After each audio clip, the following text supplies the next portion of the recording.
Hello and welcome to this video demonstration on elearning.egerton.ac.ke, otherwise known as the LMS, otherwise known as Egerton Ecampus. We're going to tackle the first question that most of you will have is, how do I access the site? So what you do is you go to your browser. Browser basically means the application that you use to access the internet. So you can be using Chrome, Firefox, Safari, Edge, Phoenix, whichever browser that you are most likely to use. I'm going to be using Chrome on my computer, but most of our users usually use the browser that is in their phone. So what you do is on your browser, you come to the address bar and you type in the site name elearning.egerton.ac.ke. That's elearning.egerton.ac.ke, and the login page should appear like this, more or less. If your browser is on your phone, then more often than not, yours will be slightly pinched like this. But for the sake of convenience, I'm going to be using my full screen on my computer. So how do I log in? You can see here you're supposed to put in your username or your email address and then your password, and then you simply click member login. So if you are a student in the system, your username should usually take the form of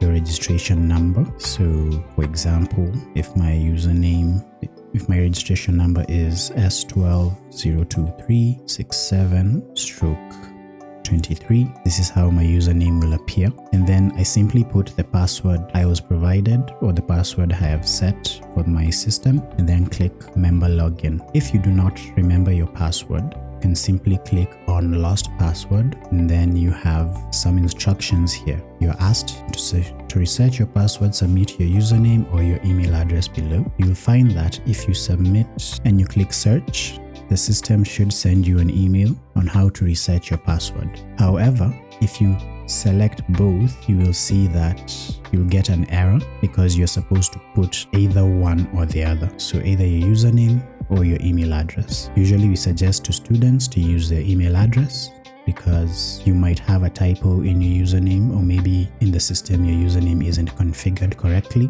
but you for sure know the email address associated with your account. So you type it there, and then a link will be sent to you to reset your password. So that's the login part, and we're going to go into actually logging in right now. I do not have a student username because I'm an administrator of this system, so I'm going to put in my details and simply click member login, and then you'll find that this happens. So what this means is the system is secure and you cannot access the system without being a verified user. So verification means that the system needs to make sure it is you trying to log into the actual thing. So it will send you a code to the email associated with your account. In my case, this will be my corporate email address. And on a different browser, I'm going to check out my verification code. You should get an email that looks similar to this. Now, the code I was sent right now is that. So once I log in, I should be able to see the system. We have this section called the notices and announcements. It used to be called the site news, but we felt that notices and announcements are better placed for this because everything we post up here is for the users of the entire system. So you can see a few notices, and then I want to draw your attention to this area. I, as a user, am not enrolled to any courses yet. So before we had only 3 methods of knowing, or of you knowing whether you are enrolled to a course or not.